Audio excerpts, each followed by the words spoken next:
Gag iyo bandhig ka hadlayno waxa kala diimeyn laga hadlayo gaagtaay sidii loo akhrisanayay waliba qaab baaritaan loo akhrisanayay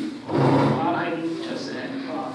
gaagta la akhriyo la qaato ama taladaha lagu qurxiyo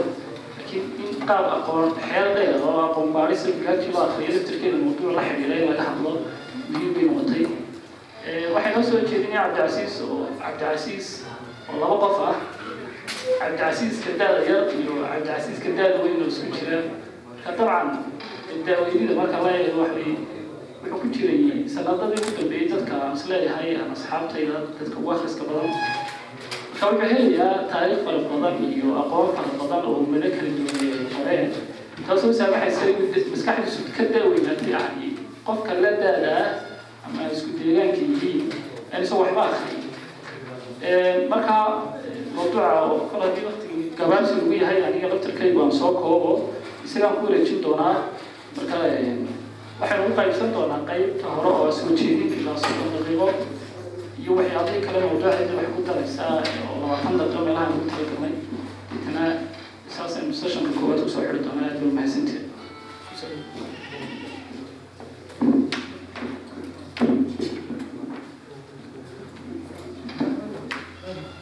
إبا معلم والله خلق يوم غني لا بالي ملاك خير كون سيديو محمد بن نور له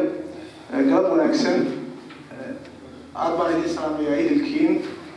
أنا ولدي كمان يعني يا كان هانتي يقول هانتي يبا سيدا ونكسن يلبسوا قريب الشيخ موضوعه صدح تير يسامين تول تيانغل برمودا الموضوع وكل جوشي أو آخرس باريس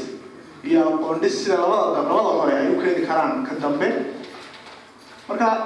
muhiimku waxa weeyaan aan hadalkayga ku soo koobaya xooga u saaraya waxa weeyaan labada sal hada waxa soo dhan xisaabta saddex hadalka qumman laba sal oo midna la yiraahdo adjacent midna la yiraahdo ka u dhow waxaan leeyahay Soomaaliga lagu oran jiray gacanka mid gacanka u dhow oo laba hareerood ka xiga iyo shakaalka marka labada hareeraha ka xiga shakaalka ay jaangooyaan oo shakaalka waxa lagu soo saaraa labadan oo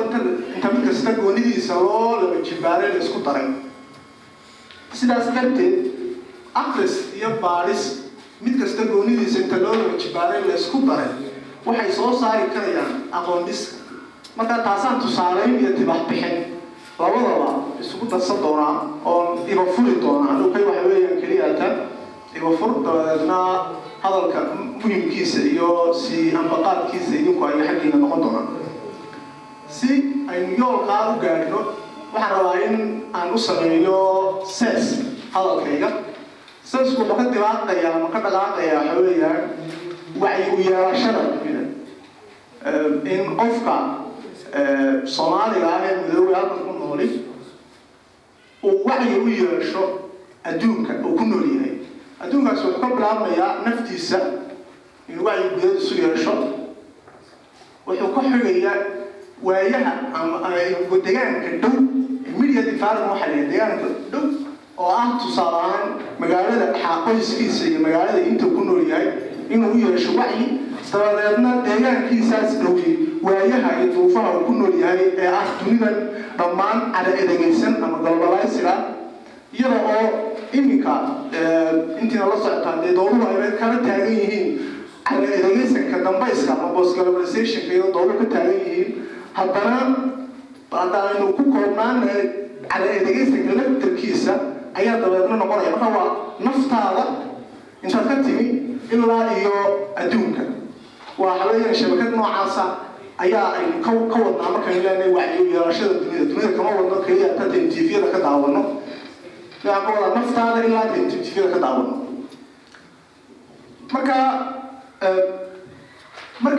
markaan ka hadlayno aqoon dhis iyo waxa ay akhris iyo baaris ereyga u muhiimsan ama keyword-ka ee u muhiimsan ee ay tahay inaan ka tegin كذلك الأوجي والحق عن information وإحنا نقول لهاي واجع حقت النور وإحنا بنكتشرنا تجارب حقت أيا قف كستارة qof dagaalka ciidan u ah oo dhibban u ah iyo qof sarkaalka ah labadaba iyo dabcan qof dhibban u ah madaxiya u ah intaba waxa lagu jira waxa weeyaan waa dagaalka xogta weeye xog markaynu ka hadlayno waxaa judha baan rabaa inaan idinla wadaago oday weyn oo muxtarimka ah marka la dhigayo la baarayo ama waxoo laga soo tixraacayo xogaha oo dhintay 94 Faransiis ahaa Jacques Ellul la oran jiray ama Jacques Ellul wuxuu qoray buug la yiraahdo Propaganda The Formation of Man's Attitude oo aan rajaynayo in baraarug qaybta Ingiriisiga ay soo socota idan alle in buugta ugu horeysa la keeni doono noqdo qof kastana oo PDF ku heli karana ay tahay inuu akhriyo fahmi karaya afka uu ku qoran yahay Propaganda the formation of man's attitude ay daayada samaysanka manhajka qofka ama attitude-ka manhajka qofka sidee u samaysmaa daayada marka inuu haleenahay waxa weeyaan xogta oo qaab dagaal loo adeegsaday marka uu Ellul halkan ka hadlayo wuxuu leeyahay qofka aqoonyahanka hadalkiisa toos u soo qaadanaya qofka aqoonyahanka wuxuu leeyahay maanta qarnigan inoo lahay adoogu waa wuxuu dhintay dhamaadka qarnigii 20aad buu dhintay oo 94 buu dhintay wuxuu leeyahay marka xogta qofka aqoonyahanka waxay ka dhigi kartaa daadaan sigagar ah ayay ka dhigi kartaa qofka aqoonyahanka la moodayo supposed intellectual qofka aqoonyahanka loo haysto waxay ka dhigi kartaa dacaayadu way dhabanaanin kartaa dhabanaaniska waxaa la yidhahdaa inta aan garanayno dhirbaaxada haddii xagga laga keeno lagu siin waayo fursad aad iskaga difaacdo ama aad ku baryato tawarigida ku tiraahdo haddii labadaa fursadood inta aad weydo waxa kuu socdaa ma aha dhirbaaxo keliya waa dhabanaanis marka wuxuu leeyahay 3 qodob darteed oo isbiirsaday ayay dacaayadu qofka aqoonyahanka u dhabanaanin kartaa كم عمية إلى قيام كي وشرابه وحقه هايستو إلى يتهاي حب لكن حب أي تهاي عيدين وعن لغو درسان ideology لغو درسان جيدو لغو درسان سياسة وهايستو دبنا وسيلة لغو شرابه سي وإسكاقات بيصدق أو إنسو رشتاوه ودرنا لنحب بدن حيكا لو قاعدو قلبك الله وحبايا الله قويان كرتبا وضلين إنه سؤال كستا كيش فكرت سؤال كستا نسو كيش عرقتي قاسمك وحا معين بداية وحا اسكريا يسألون معين بدو حتى ما فيش كواكا إنه يلعب سيدي نكي ودالك صوبة لي ما فيش حمية لا لو يلي ما فيش كواكا مرة أبو صوبة لي إلا إنه حتى ما فيش كواكا هيركا ودارو تصدحات أو يدرأ inuu qofku isu arko qofku hadduu isu arko heerka markuu gaaro inuu isu arko inuu naftiisa isagu uu noqon karo ka naftiisa xukumaya inay xogta ama go-aan ka gaadhaan wax la mid saddexdaa qodob baa wuxuu leeyahay marka la isku daro waxay keenaysaa in qofku dabar u noqdo ogaar u noqdo dacaayadda kolkaan markaynu halkaa taagannahay waxaan maalin bari sii horreysay October 2016 ayaan waxaan rabaa inaan xogay ka soo xigto maqaal aan waaga ka qoray buugan iyo mowduuc ku saabsan oo dagaal lahsoon xogta iyo xoogeeda ciwaan aan uga dhigay waaga wuxuu u kala qaybinayaa dacaayadda ama propagandada wuxuu kala qaybinayaa mid mahadale oo long term ah iyo mid gaaban oo mahadadeedu ay iskaaban tahay oo yar tahay marka ta xoogga leh ee weyni wuxuu leeyahay inay ku badan tahay bulshooyinka dimuqraadiga ah antigoosadka ah inay ku badan tahay marka loo eego bulshooyinka bidixda ah ama shuuciga ama antiwadaagga ama faashiistada bulshooyinkaas marka loo eego waxa badan buu leeyahay bulshooyinka dimuqraadiga ah keligii ma aha Noam Chomsky oo nool hadda wuxuu qoray media control ama ku taagleynta warbaahinta waxaan ku afsoonaayeen karno wuxuu leeyahay buugiisa asaguna wuxuu ku leeyahay dimuqraadiyaddu markay dictionary ku taalo waa aad bay qurux badan tahay oo waa qeexid qurux badan oo waxa weeyaan dadka ka soo qaad dadka dantiina u qaad waxaan qaadaysa awoodda وواحد يقول بدل بوليه لكن بلشونين كمان عن تقاطع كو قرابتاي ملها أستانت دشنا كقطع الله وواحد أيقونا سينو كلا معين بدان تعاين تاي معين بدان مركا ولا أقويها نسقرني وحكم كبران أي لبدو يشوف حيل لبدو حيل الله كلا قري شيء إحنا كيبو قري يلون الشمس يوم قري سعاشن يشنتي سعاشن يلحدي أيوة مركا وحبيت على عاد السيارات أي سعاشن يشنتي شنت صباحي مركا أنا قلت هذا هذا إنه إننا هو سامي تمام عندنا نقول له طيب واسكية دي هي أما بدح واسكية دي سامي تاني نقول لها هاي لكن محافظا أو إنه ما أنت عليه 40 ما قد صار أنت ربما بدنا يا قاصر بحساب ما ذاك الساعة وحوالي 40 وجدت الله سمست أنا هاي كلية إيه واحد تكبرته كلية تاني جهيزة sidoo kale buugta la qoraan qoraalada in soo gaara ama ay heli karayna maanta mid kasta oo leeyahay ujeedo ka dambaysa qofka la rabo inuu noqdo aqoonyahan xeeldhalad ah oo indigenous ah oo dadka u dhashay meesha uu joogo markan bay muhiim tahay inaynu isxasuusino inay muhiim tahay maadaama aynu arrintaas taabanay talaabada koowaad ee ah sidee haddaba waa saxeed loola tacaamuli karaa loola macaamili karaa adduunyada sidana inay tahay inuu qofku yeesho dareen lixaad toddobaad sideedaad sagaalaad tobnaad oo la yidhaahdo dareenka gorfaynta inuu qofku yeesho nag inuu qofku yeesho dareenkaas ayaa inagu ridaya dareenkaas sidee uu qofku ku helaya oo yimidaba dareenkaas waxa weeyaan dareenka wax kala shaandhaysta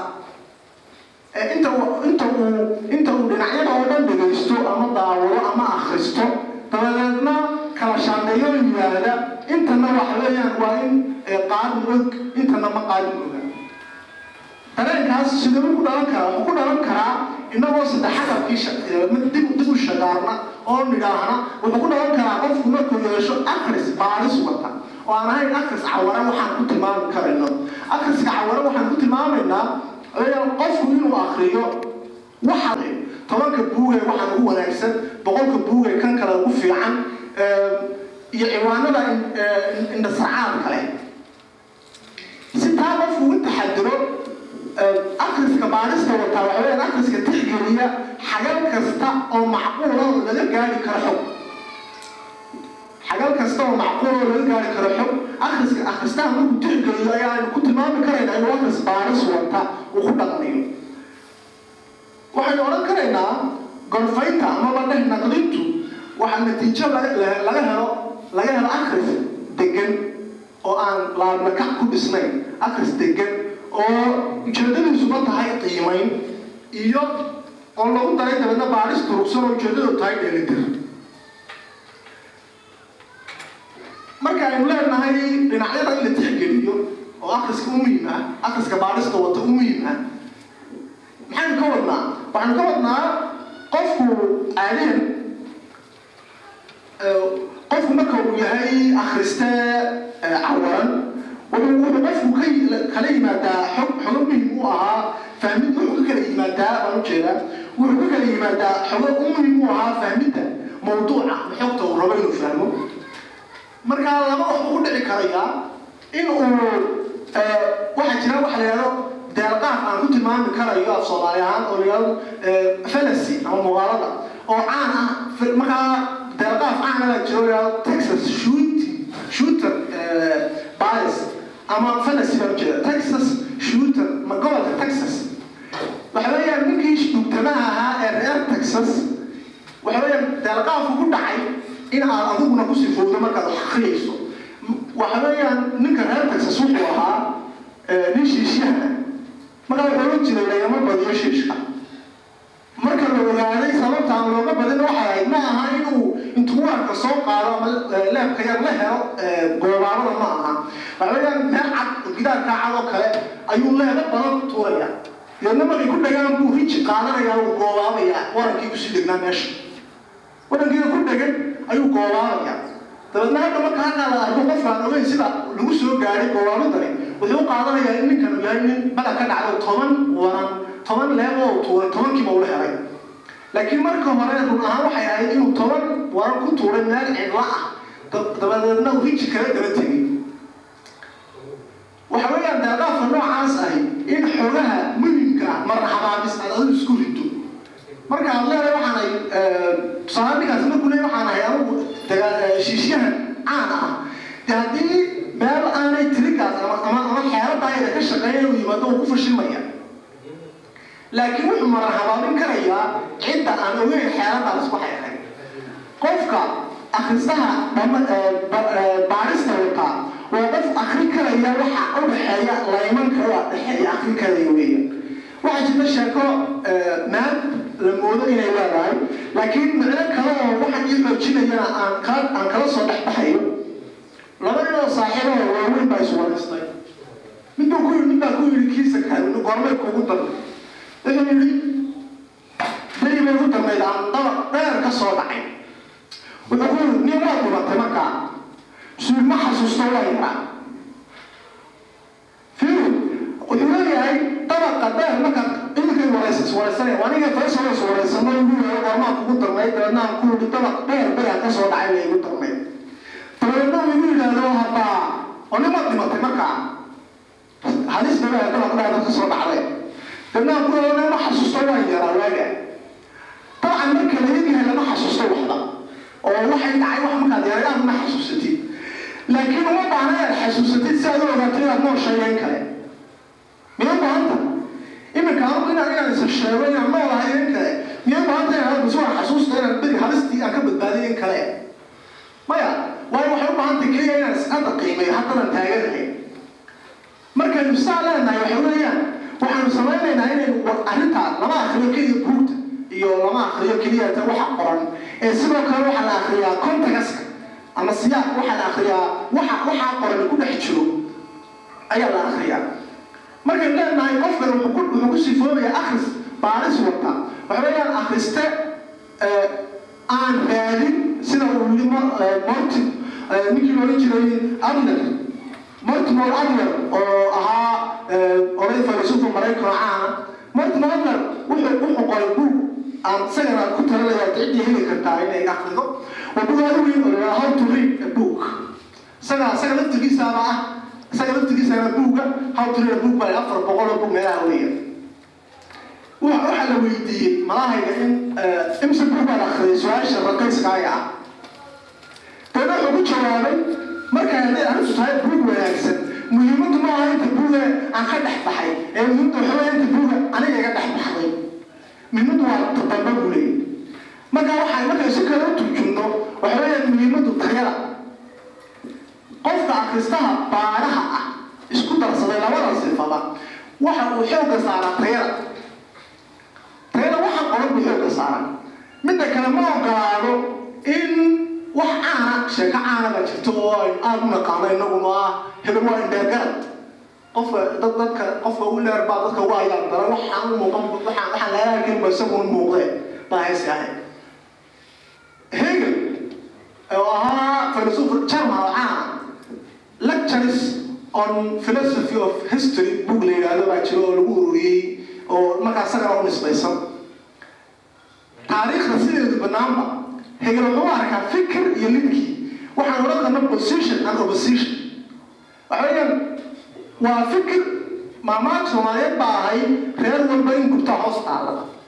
maamaha bakhaylka markaas qofka martida ee kuu soo cawday aad iska jeedinaysa leedahay walaal wax kuma dhaamo niyo dad reer walba in gubta hoos taala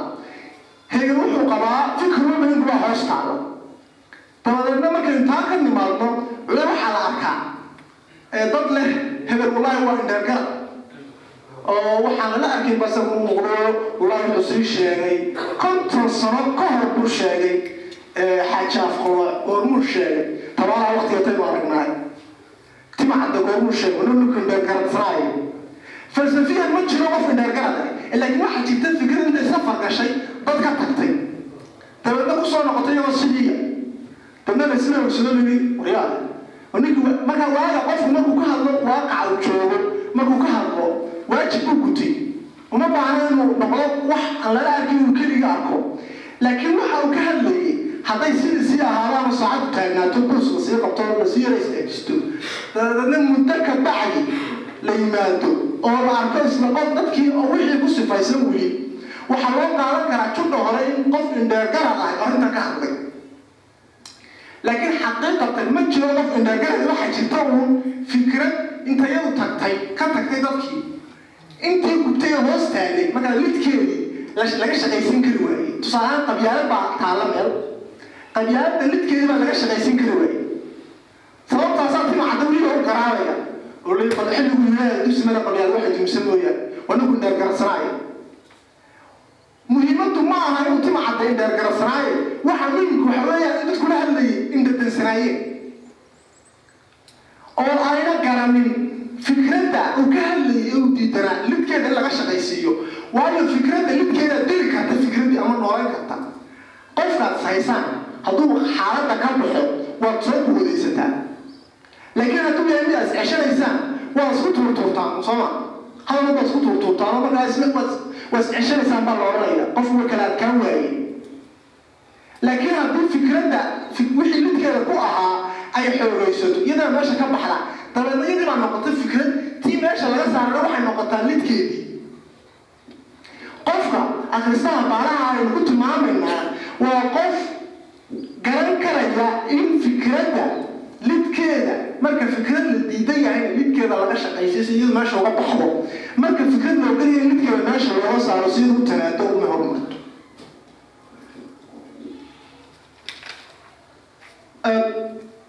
وحكى أو مهم يضمع إنه أقف كبر السنارو إن أنا نقف حدين كسب فيصل بايز أناي أخذتها بعدها ما أقف حديا وأخذته مركب مرودية أنا بتشجع ما تصنع مرودية قلت كأنت اللي روح على يرجع إنها روح اللي أنت هتهبط روح على المكان هي هبط جحمه من قاعد قلت هبط مكاسوري تنبع وقت الله مدلوقو تابتو الميس سلا سوكا قفكا أخرستها بعدها أنا كنت معاملنا ما عمل عورنا لنا كلية مكو أركينا عقبوا عقاتين إلا كتاب بدل كده وحلوية قف صور كجود ولا طاون كريا ما كان لنا صور كجود ولا طاون كريا حتى ما هنيا صور كجود كمية هذا هو في الصوت وحا إن قفكو ولي مالتو وكولادو أنت وحا قف فانسن إن مهم تايسون الجودة تاعنا ومصمم كرا خيانة وين ومصمم كرا خيانة إنه يرادو أركان أو قف بكحمل هي مركا أو قول بعد تكوشتو أو على تيوب بكوشتا أو مركا وصل كوريا مقرأ مهلا تبدأنا صدق قفل وصل صارا أي نقولان صدق قفل اسكو مدرسة اسكو درسي كذا كسود كذا لكن أنا استعماليه حاجة جديدة ما أدري كذا دوانتها بالمثل قف بعض الروايات يقول شباب أهل فقه الروايات يقول شباب ترى حكومة أهلنا صدق حياة كشلته أهل أركتنا كواد وحلا ابن تيمية أركتنا هذا وحلا ابن قيم أركتنا سبحانه وحلا ابن عبد الوهاب طبعا تنبع رجحة تنبع صحن تنبع ويا الأول طبعا لما خلص صدق يصبر بيقول كل ما كود ما أركزها لكن هو كل ما هلالي وهذا صدق هنا المعلومات تشوفها وكوشة صدق هنا تشوف الفكرات كل يسوي كذا أيوة كعادة صدق عرفتيهم وين أيوة كعادة لكن مركا أيضاً أهانا أروح في الاستيلاء رتيرة صور كجود مركا لا يصور كجود مركا أي تاينا تعوض ما هي قيد كمية صور كجود يا داوتي هذا لو قف بلاد غير قيمة ما هي لو ما كل يوم قيمة هذا إذا أدور قف بلاد كاهي وحدث بيصير قف بلاد غير طيب ده نوع حقيقة حين من هاي هربان إيوه تفتافيو إيوه أرورياشي markaan sida ay waxa soo qaatay xeedada maro wadnaha kaliya markaan soo rabaayna xeedada wadnaha maro kaliya aan ku balaariyo qofka oo dhan wadnuhu dad ahaan uu ka mid yahay qofka oo waa sawir ka mid ah sawirka guud ee qofka rabnay qiimeeyno laakiin wadnuhu ma matali karo maskaxda oo yar jiraan sababka oo isku meelba ku yaalaan lama tiri karo marka waxaad u baahan tahay markaa taariikh kasta baara waxaad u baahan tahay in aadan ku kalsoonin jufo fakareed keli ah inaad ku kalsoonin ee aad dhinacyada oo dhan baadhid markaad dhinacyada badan baadhaysid laba waxbaa marka ku saacidi karaya in aadan ka ogolaan in cid kale kuu doorto waxaad akhriyaysid haddii lagu jooyo aad noqoto waada ma dameerka tusaale ahaan loo xiro jiheeyaha ee dhinaca minaad eegi karin waxaad ku koobnaanaysaa hawshii lagu dirsaday oo ah inaad hadduu yahay mid biyo ahna aad ka soo qaadid meesha qasabada dadna guriga aad geysid bas shaqada way dhamaatay xilkaagiina waad gudantay kula gudboonaa laakiin marka ay ku furan yihiin meelahaad wax ka dareemaysid oo ku jiro tii korfayntuna ma ay kuu furan tahay waxaad awood yeelanaysaa inaadan ku kadsoomin jihaynta keliya oo aadan u loodsamin oo aadan u dabicin talabaad taasi waxa weeyaan inaadan cidna ka ogolaan inay kuu doorto talabaada muhimkii waxa weeyaan markaad akhriyaysid inaadan diirin wax kaa soo horjeeda inaad akhriyid oo waxa maamaa Soomaaliyeed waxay tiraahdaa oo midho gunti ku jira kuwa geed saaran looma daadiyo waxay leeyihiin kuwan aad gacanta guntiga ku sidaad isku hubto intaad daadisid haddaad qawaday ha tegin waxaan ugu yidhahdaa tegin geedka odanaha soo qura waayo waxa laga yaabaa inaadan gaarin miyaa inaadan inay ku yaro darsato adigu waxyaala lamida laakiin waxaana xisaabta ku darsan kuwan guntiga ku jiraa marbay geed saarnay iyaguba sama midhaha guntiga ku jiraa marbay iyaguba geed saarnay haddii aad taangiinta ku hayso oo aadan fikirkaaga colaadsantii fikirka dadka la colaadsan kaaga la isku hubtidin kaaga isku hubtid marka maalin baad ka dhex bixi karaysaa markaasaad yaaweyna taawaran doontaa oo waaweyn karaysaa marka waxa muhiimka waxa weeyaan inaadan kaagana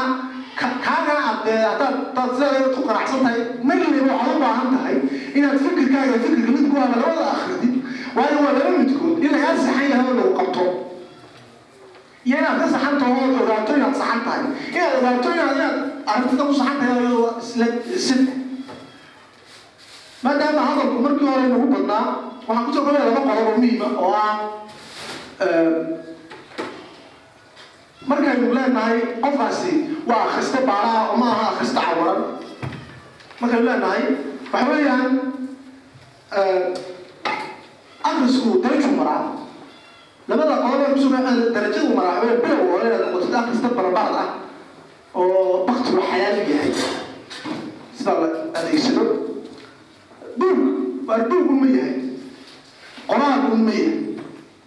markaa aragtida naga dhaxaysa markaa akhrista barbarada baad tahay hadda waxaad noqon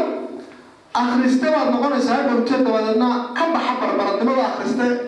gaasabaxay intaad noqoto baad odhan doontaa halkaad ka ahayd baktigu xalaal buu ii yahay halkaad ka ahayd odhan doontaa waan baahanahay baktiga lama cino ayaad odhan doontaa marka darajadaada marayo waxaad u baahan tahay in sidaa isugu xidhid maamada Soomaalida ahayd baan kusoo koobayaa maamada Soomaalida waxay ahayd aqoontaada yar aamus baa lagu kabaa haddii in uun aan haddaa gaadhay yoolkaan u socday maamadaas waxaan ugu isticmaali karaynaa inaynu idhaahno aqoontaada yar akhris baa lagu kabaa aamus laguma kabee akhris baa lagu kabaa saad u hadashid dirka maalin wasalaamu calaykum waraxmatullahi wabarakaatu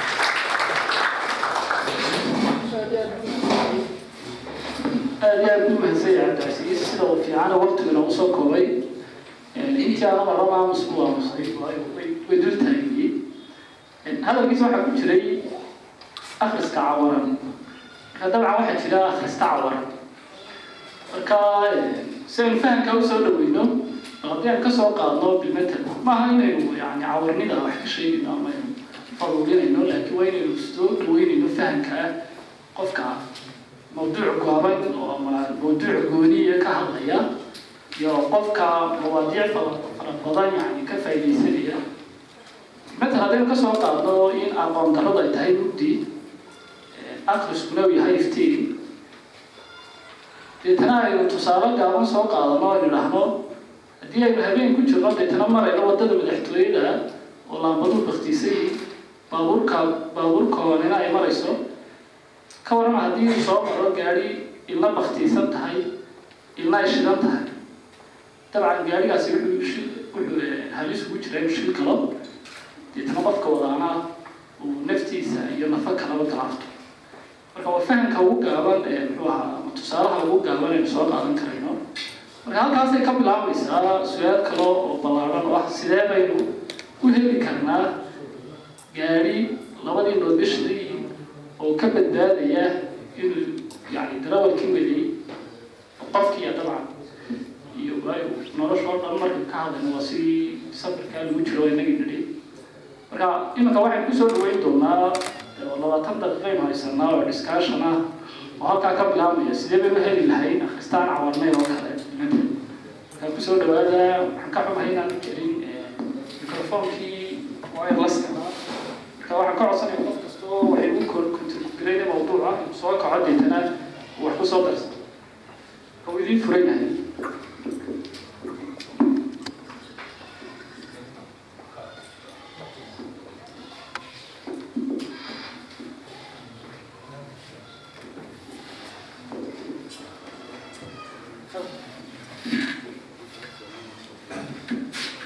السلام عليكم ورحمة الله وبركاته.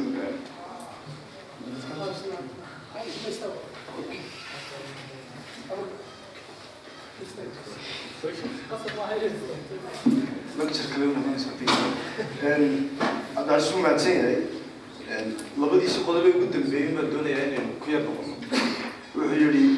أخرجتو لبط العظم. مركو يهاي مركو وقت بحاجة شو يهاي والسبي هاي واحد والباقي. مكبوب بام كم قالبا قرالبا يمركو تلابدا كبدبه يعني waxa wax sameeyay ugu doortay sheegaysi hadaba labada talaabada hore sidee loo gudbiyay loo gaari kara talaabada dambe waa in dadkeen waxay u muuqdaan inay talaabo halka hore taagan yihiin meelaha buugto kale la isku yeersada hargeysa yani buug baa soo dhigaya soo dirba la wada oranaya qof isaga buug raadinay taas waxay ka dhigan tahay yani qofkii ولي رادين يوم واحد وآخرين أنا قاعدين كيف شو كل الدول إن وآخرين وحاول الدنيا مكان وآخرين وكا لبضع طلاب سليبان لو كنا بكرة سليبان لو دافع طلابنا هراء وقف واحد كست وآخرين واحد كست سودي وآخرين يطلابنا لبضع ومكان كدورنا وآخرين هذا ما صنعه حتى سميات هيسا يعني سامي تطبخت بحلال ونقول هيسا يعني حالة أبدا dadku wax walba akhriin karaan duruufta ku xisaabtamay horta midaan xasuusinaya maaha su'aal iyo jawaab kaliya qadar iyo inta kalaba waxa laga filayaa markay su'aal ku dhalato waxa uu fudaamin arkayo inuu wadaago anuguna kaliya haday igu soo dhacdo inaan nafura aan gaariga istaaro waan samayn doonaa tan سيبت مدينة إن ولو إن راح يريه إن ندور مري مركا أفكو وهلا مركا أو وقت وحياش كويه وحاب يعاد وككن وعندك تاني مصور طبعا أو وقت وحياش ممكن ما نسمع لها كنعه لكن نوك أبدا ما تاني مصور طبعا وحياش لكن waxaan ka wadnaa habeen waa anana jeebo tusmayna ka wadno qof sidaan sheegnay akhris waa akhris wuxuu akhriyaa waa waxa jiro wax la akhriyo waa tabtaa uu sheegayo marka salaanada aragto goobaha buugta lagu weydaarsano qof oo xornaya buugaas baan raadinaya tan mid baa waan helay aragsa meeladan oo la soo dirbaana يعني نعنع وكليه روحي أو قف استعمل لي بالعافية كل يوم يسوق كل يوم عن يسوق عرب وحنا ندعي كرتا قف مو قصص كليه هاي وقت وحلاش ما يوم ناس وقت قاعد عني أو قول مركا يوم بوك قاعد آخر ما ودع كريسة أصلا كم يعني مساواكم حوالي وأنا فرنتها وسؤال مهمة إن دمانتين إنتي عايزة جوابين أي كتر صوتهم أنا صراحة كل حواليا أفكر سوق كارو حالة وسوق دوران كاريو oo ka baxsan xaaladda isaga la qulaamiyo oo wixii ka soo baxay la akhriyo iyadoo aanay marna ahayn inay jiri karaan inaan leenahay buug baa jirta ay tahay la takooro oo meel lagu xiro oo la yidhaahdo buugtaas waa baan waa la mamnuucay naga daayo iyadoo taas aanay ahayn ujeedadeenu waxaa weeyaan keliya in ay jiri karaan buug adiga u qalmo waqtigaa aad siinaysid buug u qalmo waqtiga aad siinaysid iyo tamarta iyo juhdiga aad gelinaysid buug u qalma baynu ka wadnaa markaan leenahay inaad wax dooran karaysid sidee baad ku ogaan karaysaa marka aad adigu noqoto akhriste gorfayn ama naqdi wata qira'a naqdiya ama critical reading markaad yeelato sidee baad ku yeelanaysaa waxaad ku yeelanaysaa marka aad daawato musawirka guud oo aad ogaato markastoo akhrido wax markaa hore aad akhriska barbaradkaa tahay sida laga yaabo in badankeenu aynu dareensannahay oo waxaa laga yaabaa in badankeenu aynu ka simannahay inaynu nahay akhristayaal in badan wax soo akhriyay ama wax badan akhriyay iyo in badan buu soo akhriyay markaa waan dareensannaha mar baynu soo galawjo soo wada mar baa layidhi laakiin waxa mushkiladu ma aha ceeb ma aha in galawjo soo maro waxa ceeba laakiin uu diido saddex jir noqdo markaa haddaad geeli lawajirka soo maray tahay waxa weeyaan sida maya dooratid inaad saddex jir u gudubtid ma fahmaynaa waxa weeyaan markaa in uu qofku yeesho gorfayn la yimaado gorfayntu ma aha inaad qoraan soo qorto tirahdid buuggaas waxaasaan ku diiday waxa ay xanuun ku ogolahay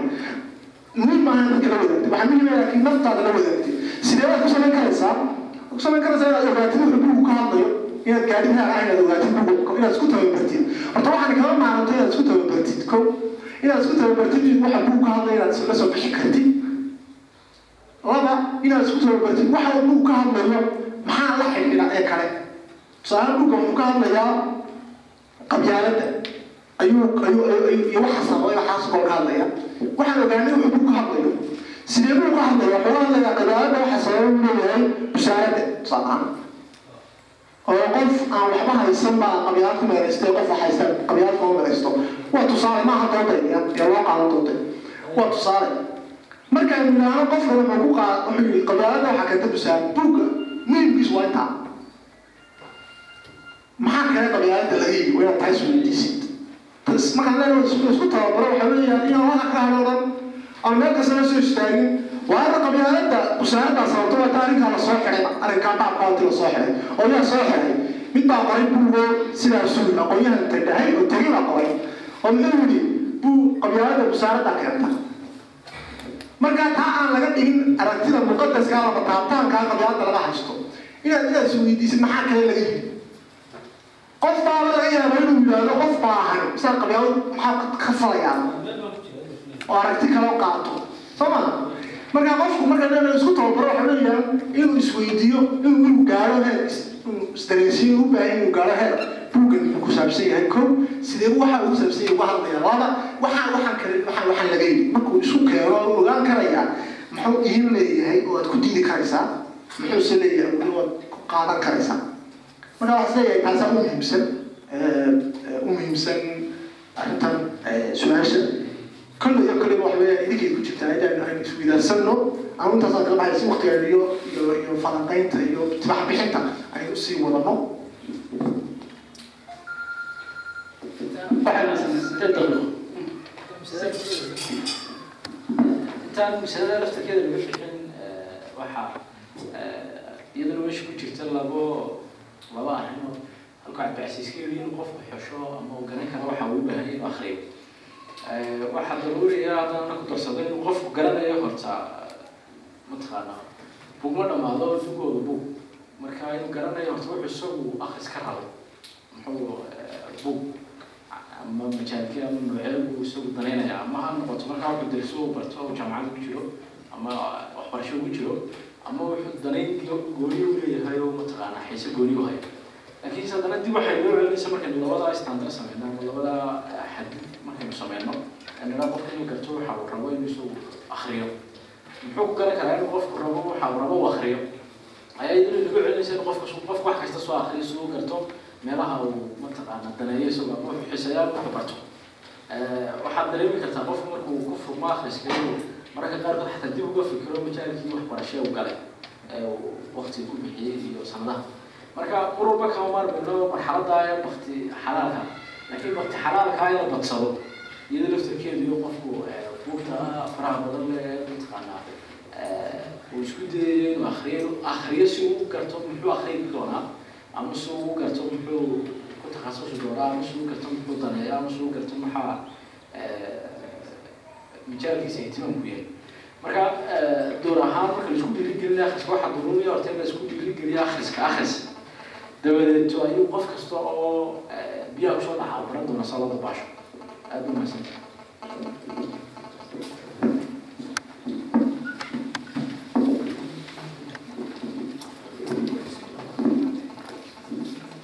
بسم الله الرحمن الرحيم مدرش دمانتنا والسلامية صاحب كين مدن عبد العزيز مسجال والسلامية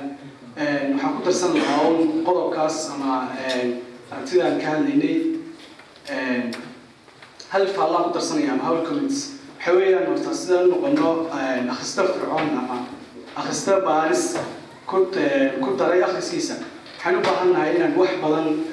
baarno ama aan akhrino ama aan aragtiyo badan markaasaa xogta badan kusoo bixi doonta marka faallaa ku darsanaya waxay tahay bulshadeena gaar ahaaneed ama soomaalida markaan eegno waxaa laga yaabaa inaanay ku badnayn miinada ay leedahay akhrisku ama faa'iidada ay leedahay akhrisku inaanay dad badan fahansanayn mar la weydiiyey filosofkii weynaa reer Greek Aflaatoon waxay la dunida xukumi doonaa markaasuu inta akhrida wax badan ayuubaa dunida maamulkeeda dhamana yeelan doona marka mar kasta wax akhrido waa mar kasta kulama aad dunida wax badan ka ogaato ama fikirkaaga ama maankaashigaaga uu kobco jamhuuriyadda China waxay dadkeedu waxay horumarka badan ku gaadhay xawiyeen cilmiga badan ee adduunka yaalla waxay ku samaysay translation ama waxay turjitay luqadooda kadib baa dadkii deganaa waddanku waxay samaysteen maadaama aqoon badan usoo turjunteen luqadoodii waxay heleen aqoon fara badan oo dunida inteeda kale ka gadhnay sidaasay ku horumareen oo aqoontii ay barteen ama waayarimada dunida ka faa'iideen ay iyaguna la kaashadeen maankooda sidaa daraaddeed wax badan usoo kordhiyeen marka faalloo baan ku darsan lahaa koleytoolay madasha oo ah inaynu akhris badan samayno si ay bulshadayna akhriskiilu maaha inaan akhrino bugaagta soomaalida keliya tahay laakiin bugaag badan oo caalamka sida madashooyinka afka carbeed oo kale bugaagta ku qoran badankeedu ay taqaanutay marka inaan wax badan akhrino oo muddo mar kasta oo aynu adduunyada wax badan oo xiriirkeeda ama siday u dhaqanto aynu ogaano intaas faalaas ugu darsan oo mahadsantahay markuu hadla waxa la xiriira qofka magaciisa inuu sheego xagga hablaha yar الله يجرسين الوقت مكانيو سؤال قاعد ولا أيوة وين أنا سيستر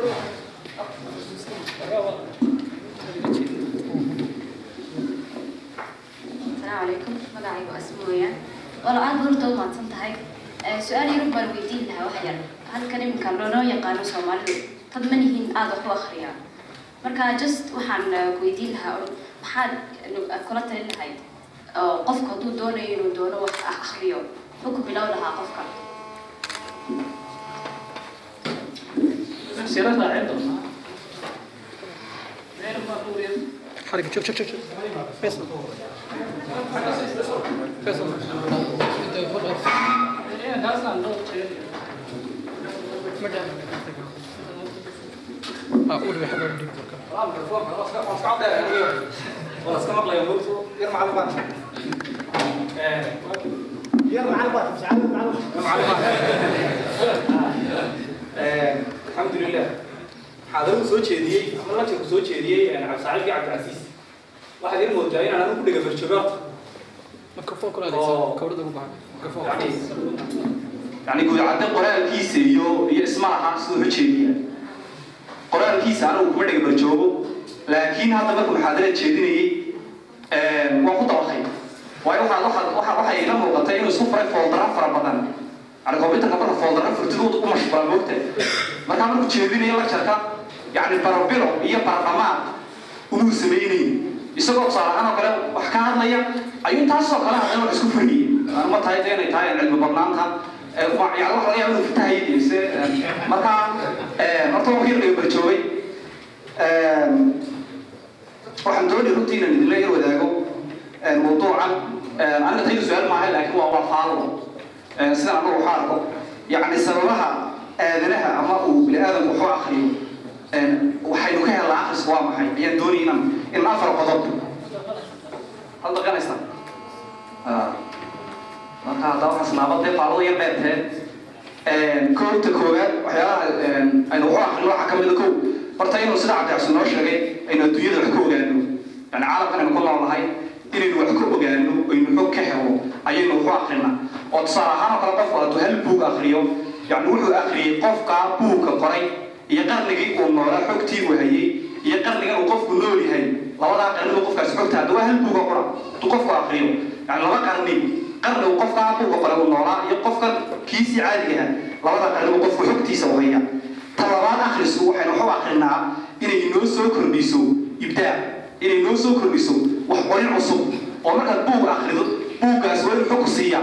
tusaale ahaan oo kale haddaad akhrido buug ku saabsan ganacsiga yani waa inay ku dhalataa oo ibdaa la timaada bal inaad loo qorin kartid haddaad buug akhrido ka sheekeyna sida wax loo qoro waa in ibdaa ay kugu dhalataa sida lehe wax u qori kartid waa in ku dhalataa tagu sii xigta yani waxyaalaha aynu ka helna akhriska waxaa ka mid a inay isku xidho يعني تكتدي هره يجوا تدا إمك يتمادى يعني واحد مركز وحقيقي ستة عشر بس وكا حرسا يعني الدنيا ولا محل جيل محل الخواقين رتا دول الخوا ولا حقيقي سدا صبر واحد سؤال أنا قال إففاعة يكون قناصة واحد صوص على إففاعة يكون قناصة واحد وحول آخرنا سينوكل إنوكل كلنا ما كنا يمسكحين يعني مسكح هذا واحد قوة طبعا حيو آخرسا يحكتن هل كشرك وكعكع يمجري في يباستلا waxaan wax akhrina waayo waxaan akhrina inay nimcudisiin labada gruubeyndu ya waxyaalaha ugu waaweyn oo wax akhrina waayay waxyaalaha doonayaan amaan ku faa'iideysanaa oo idin boobay halaha madaxda militariga ka qabsaday tusaalahaan qofku inuu akhriyo aqoonta ku saabsan ama akhriska ku saabsan waxiga Ilaahay subhanahu wa ta'ala duwa waxyi waa from xagga samadu ka yimid ورسولك صلى الله عليه وسلم أيام يدور سرديبي يعني هذا صراحة كل أحد يروح يعني ديات كي فلسفة لا يقرأ تروح لقينا وإنها تكون بجود وتطلع وقتي والله كذا ما نقطة تون بدل نقطة ورين يا تون تدبر نقطة ورين واحد لنا عطوتين قدوم يسأل مركز هذا نمبر 1 قفوا حكى هنا وأخرستا صراحة وحي الله سبحانه وتعالى القرآن والكتاب والسنة أنت قفوا إنه هيا طلبات قفوا إنه السؤال أخرستا حكى دويني تنقطة يعني حال يجي تاريخيا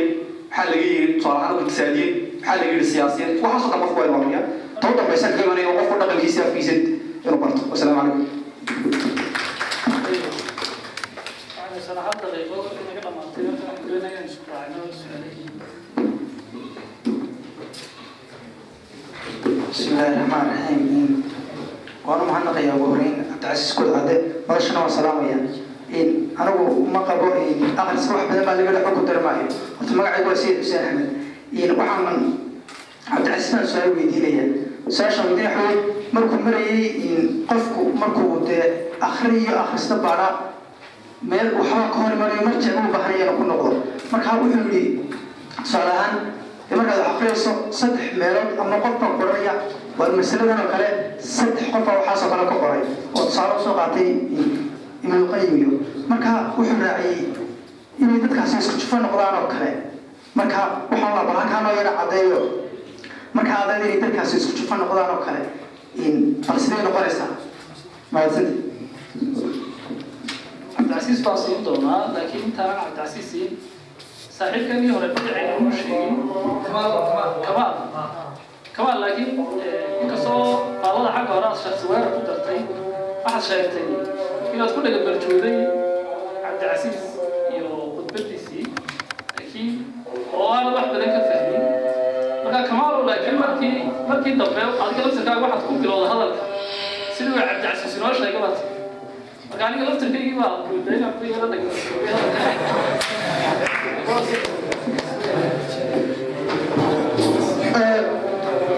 وصارت وين عيسى كمال ما waxa su'aal ma isweydiin karnaayo hadii cuntada dhadhankeeda diido cuntada caalam saacad baa caalam وين isweydiinaa dhaqtar khaatiru waa joogtaan ma tas bariska wax ka siiyay cuntada la dhamin aqoon oo meelay wax dhadhaminaya xasin noqdeen mise cuntada xun hadaa inta cuntada ku kala saaray hal habeen ku maad na waxan ma dhadhamo bakawad hadda intu ceeb ma aha halka taagan maanta intu cuntada karinaysa aanaayo haddaad inta cuntada karinaysa aan ahay haygu maada cuntada doorta walaalahaaga xoolka seexataadna soo weydi waxaa tiraa warmaanaha waxay ka siiyiin mise cuntada wax ka siiyiin ta horta qofku marka uu rabo in uu waa caado iska jirto markuu qofku rabo in uu sameeyo akhriska ta su-aashii kamada waa ka gudbeeye markuu arrinkii kamada waa ka gudbaan ujeedaan marka uu akhriska rabo inuu sameeyo talada u muhiimsan oo asmayna weydiisay waxa weeyaan talada u muhiimsan waxa weeyaan in horta madalo noocan oo kale lagu faafinayo akhriska muhiimadiisa dadka la baro oo in dadka inta haysata dee nimcada akhrisku ay dadka inta haysan gaarsiiso halkii juxee intiina garanaysa intaana garanayna gaarsiiso sayid xuseen unaan kusoo gabagabaynayaa oo weydiiyey su-aalaha jufa fakareedka waxaan uga jeeday tusaale unbay ahayd saddexda wadaad tusaale baan usoo qaatay haddii aynu naqaano saddexda inay yihiin cidda ay yihiin waynu garanaynaa inay isku fikir yihiin markaa madrasa fikriga kenya kasoo jeedaan oo maanta casriga loo yaqaano salafiyadii sooma ina ibnu taymiya inuu ahaa macallinkii ibnu qayim labadoodaasna uu maxamed bin cabdiwahaab u ahaa arday fikrad ahaan uu ku saalmoobay markaa dariiq kenya ay haystaan waxaa jira duruqyo kale oo iyaguna fikir oo madaaris kale ah iyadoo aanay ujeedo ahayn midna la leeyahay waa saxayn midna khaldan yahay aanay tayadu ahayn keliya taa waxaa ujeedadeed markaa leeyahay waa isku jufo fikir waxay leeyahay jufadu maxay wadaagtaa sayid xuseen iyo inadeerkii iyo adeerkii iyo dadkaa isku jufada hoose yihiin haddaan ka dhigo ka waran dadka somaliland matalo la yidhaahdo somaliland dad badan jooga waayo waxaa jooga sayid xuseen iyo adeerkii iyo inadeerkii haddaan saa idhaahdo saasaan u socday markaa erey saasaan u isticmaalay erbixinta aad iyo aad bay umahadsantihiin sida fiican aad uga soo qayb gashay